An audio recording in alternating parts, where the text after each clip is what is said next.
during this taxi cab strike. It's a hunger strike. And how long have you all been out here for now? So we've been out here for the past 32 days. The hunger strike started today at noon. Effectively, we've been hungry for the last 7-8 hours now. Right. But the inherent purpose of this hunger strike is to hold the mayor accountable. The city's administration has failed time and time again to answer the drivers' needs. We've been out here protesting for the past 6 years on and off, but today, this particular stretch has been the last 32 days, as I mentioned. And they've ignored us every time. Yeah. They gave out a bogus resolution to our problems where they were willing to put forward $20,000 in every account holder's name that the bank would utilize to refinance the mortgage, but not offer us any solution, right? So the money was inherently going into the hands of the banks again, which the corporate overlords and Mayor de Blasio are in cahoots with. Yeah. But now moving forward, we're here on a hunger strike so we can get a similar result to the Excluded Workers Fund that was approved by the state. And what's about that? 5 What's months that? ago. What is that? The Excluded Workers Fund? Excluded Workers Fund gave restitution or unemployment money for the cleaning workers who serviced the city last year, right? Okay. Anybody who was not documented but on the workforce of New York City got that money. They were able to get upwards of $10,000, but a max of like $15,000 last year, and that was earned by by this lady and her organization. Oh, yeah, I believe they're called Make the Road, in Yeah. cahoots, in coordination with I forget. Yeah, so we'll fix that up. Yeah. So these guys were on a hunger strike for almost a month and a half too. They ended up getting money for their cause, and we're hoping to do the same for ours. And why a hunger strike particularly? Do you think that brings in a lot more attention? What is it? What's the power behind the hunger strike? We need food to survive, Yeah. and at this moment, we don't need food. We need our debt relief. So I would say inherently, debt relief is more important than hunger for us, because we can buy some food, not a lot. We can't feed our families down the road with the amount of relief. Yeah. I heard at some point that the median medallion at some point was about $500,000 of the debt. Yeah. How the hell did it rise so much? So the medallions back in the day started at around $8,000, $9,000, $10,000, $11,000. This is me talking in the 50s. But over time, when the city started regulating the medallion industry, they started auctioning off new medallions. And the highest medallion, privately owned, not a corporate owned, a privately owned medallion went for $1.2 million. The highest medallion went for Yes. $1.2 million. And that person is still holding on to that much debt because they were sold to them in 2014 under false premises that the city guaranteed it's a retirement program for you all, but it was not. However, a corporate-owned medallion where you were able to send drivers to work and you had to purchase a minimum of 2, that corporation went up to $3 million. So each driver had to purchase a minimum of 2 medallions? Yeah, well, not a driver or a corporation. So you can have okay. a group of 5 people pooling into that corporation, right? But you can rent out an individual-owned medallion, which is called a DVO. That had to be driven by the primary owner for 40% of the time. Gotcha. Yes. Okay. So that's the difference. But the corporation-owned medallions were at $1.3 million. That's absurd. Now, with drivers taking out loans, obviously, who was fronting these loans for the taxi drivers to take out these medallions? The loans were generally granted by Melrose credit unions and some of the other lenient banks, but Melrose was one of the biggest lenders in this city, right? Yeah. And they had some lenient terms. Effectively, what they were doing is creating a number out of thin air and giving that number a license to pick up passengers off the street in Manhattan, and then selling it for $800,000. And that debt was inherited by the driver.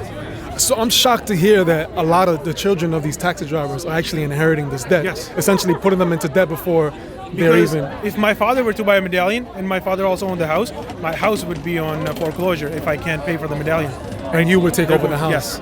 Well, I have to because I live there, right? Right. I can't let them foreclose me out of 2 of my assets. So I have to make payments somewhere. And that's why. Now, Mayor de Blasio is on his way out. Right now, we have 2 candidates, Eric Adams and Curtis Silva, I believe. What are your thoughts on, let's say, Eric Adams? Do you think he's a more promising candidate for debt relief, considering that he's a much different elected official than de Blasio? I'm not sure if he has a different stance than Mayor de Blasio on this. However, I would like to say that Mayor Adams is more of a progressive than de Blasio himself, because de Blasio's administration had to undo about 80 years of Bloomberg's administration and all see. of the work that he did to put power at the top, to consolidate power at the top. Now, moving forward, I see there are more opportunities going to be available for people of color. And maybe if he wants sympathy from the black and brown voters, he'll come out here and propose a debt solution for us as well. The current comptroller, Comptroller Stringer, and the next comptroller, Brad Lander, both have fiscally announced this plan as viable. Viable? Yes. Okay. And what's the plan briefly? The plan is briefly to assign the debt, to reduce the debt to $125,000 for every driver, and for over 30 years. So a driver would pay $800 as opposed to X, Y, and Z, which is close to $500,000 for some, and for some it's $200,000. So everybody's debt would be reduced down to a similar number, and they would pay $800, $900, depending on how much they have left over the term of 30 years. Now, is there a lot of opposition from, let's say, bankers in the financial sector? Well, yes. So maybe that's the reason Mayor de Blasio is not saying yes to the program, right? There might be, because they're going to, the creditors are going to lose money. But for them, it's just a write-off. They've been bailed out several thousand times, right? I don't know if you followed last year's bailout. American Airlines got $300 million in the first round of funding from the federal government. I mean, if this is a capitalistic society we live in, that company should have been allowed to go bankrupt. Yeah. All those people would have found jobs left and right? Yeah. But, it's capitalism for the rich. Capitalism for the poor, and socialism for the rich. Yeah. That's something we can't agree with. Yeah. No, I really appreciate your time here, just really explaining this. Because let me ask you another question. What do you think the effect of Uber and Lyft and all these companies have been on this movement and this entire situation? So the ride-sharing apps have been vilified, I would say more so than necessary, but they did, to a certain extent, fund money against this whole campaign. They fund money against this yes, campaign? They spent at least $10 million in one campaign, which happened about 6 months ago, because they don't want to get the drivers their freedom in a sense, right? But technological advances are inevitable. If Uber and something else was coming along 6, 10, 7 years ago, moving forward, we're going to have autonomous vehicles driving passengers around. I don't think that's more than 10 years away. So you have to approach this problem progressively. You can't just shut out a big corporation, because they're going to take measures against you at that point, right?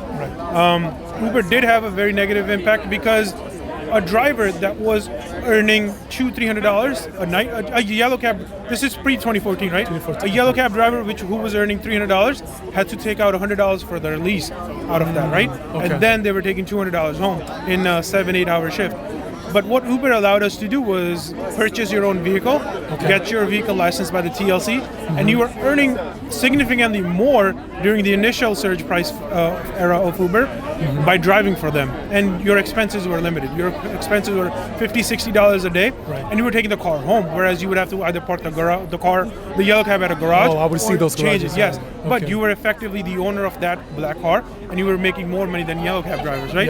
That's why a lot of yellow cab drivers, not owners, jumped ship. And once the cab was not in demand, that's when the medallion prices sunk, because the owners were not able to rent out their cabs. And the cab, if the cab wasn't going out on the street, it wasn't earning money. Nobody was making lease payments. And that's effectively what defunct the bubble here. Wow. How many hours roughly are taxi cab drivers driving these days? Depends on everybody's comfort level, but a good chunk of South Asian drivers were working actively 10 to 12 hours, passively about 14 hours, because they would have to leave their house and come to the city, commuting, go back. Yes, but actively they were putting in 12-hour shifts of driving. Sometimes they would get a trip to the airport where they're chilling for 25, 30, 40 minutes, but then they would have to be on the road again. Wow. I came across this article that discussed the ways that the medallions were being advertised to people. There was one line that said that this was supposedly the avenue to the American dream. Yes. Could you talk more about that and how the advertisements for the medallions have been? But that same flyer also suggested that past performance does not guarantee future results. Like it what you had see that in fine print underneath it, right? Very fine print. Yes, very fine print. That same.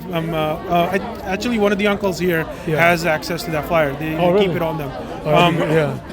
So let's say you bought a medallion back in late 90s, early 2000s for $250,000, right? And down the road, the city is effectively auctioning off a medallion with a starting bid at $600,000, $700,000. The city was starting the bid there, right? And in 2014, which was its peak, $850,000. The city was auctioning a medallion off. So the people who had it at $250 And now all of a sudden that same medallion has equity of over $600,000. People sought to take money off of it, right? They were using that money to buy businesses, or they were using that money to invest in their houses or something else. Okay, right? because it's an asset like anything else. Yes, it was an asset that was appreciating because of the demand for it. It's all supply and demand, right? Right. But when Uber came along, that demand fell through, and then the supply was extended, and people couldn't sell, and the equity declined at that same rate because people weren't able to get their cabs out. A cab driver in 2009, 10, 11, post the subprime mortgage crashes, was still earning $350, $400 a day. And then taking $120, $100 for their expenses, and taking home $250 a day, right? Wow. That was good money when the rest of the country was suffering because people needed to get it to and from work. Right. That was just a given, right? Yeah.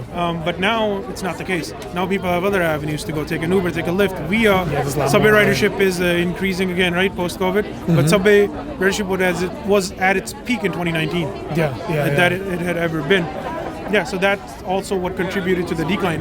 Another thing to notice here is the fact that MTA imposes a $2.75 or $3 charge on a cab. Back in the day, your meter would start at $2.50. Today, it starts at $5 and some change. You said the MTA places this fee on cab drivers? Yes. What's this fee about? This fee is so they can fund the MTA. MTA is always running a deficit. Oh, so the MTA taxes the taxi cabs to fund the MTA? Yes. And every time you get in a cab, the meter starts at 5 some change. Back in the day, it used to be $2.50. Wow, and that's a way to fund the MTA? Fund the MTA. And the driver collects the money, but it goes to the MTA afterwards. Wow. And they're liable for paying that. And I think in 2019, the rough figure was upwards of $100 million that the drivers collected on behalf of the MTA, and the consumer paid for it, the clients paid for it, the passengers paid for it, and they sent it to the MTA. How was that negotiated? How was that? I'm not aware of the specifics of it, Right. but our mayor and our ex-governor, Cuomo, have been in a pretty strong beef for the last decade, ever since both of them were there, right? Right. And they were just fighting tooth and nail with each other. And instead of funding MTA appropriately or holding the MTA contractors accountable, they were imposing more charges and ballooning the budget there, so they can keep their spending up, and that's wrong. Yeah, I mean, I would say most people don't even know about these charges. I mean, I'm actually shocked to learn that people who ride the cabs are actually funding the MTA in some sort of way. Wow. That happens to them. Yeah. It's wrong. There's so many wrong things that are happening here. That's why people are more desperate to go hungry than debt-free. What do you think this moment in the pandemic is doing right now? Like I read an article the other day where right now workers are the most united, workers have the more opportunity. What do you think this moment represents right now? Because they are aware, the pandemic made the workers aware of their worth. Yeah. Corporations put zero worth on workers, and workers are now realizing that we don't mean anything. That culture of 9 to 5, which was sold to them for a 40-hour week, right? Every one of us was living at least 60 hours for our employer, passively, right? Either you're looking at emails or replying to text messages, right? But now, through pandemic, when people realize they're getting more on unemployment than they were worth working, that has a significant shock over people. I don't know if you go on Reddit a lot, but on Reddit there's a subreddit called anti-work. Anti-work, and people have been putting up screenshots of quitting to their employers on their face. An employer I read wrote to their employee that you have to come in tomorrow at 11, which was effectively their off day, and that person was not in the capacity to go work the following day, and the employer threatened to cancel their health insurance. They're like, you're going to be fired, you're going to lose your health insurance. That goes into another conundrum that we're going through. We need single-payer Medicare for all.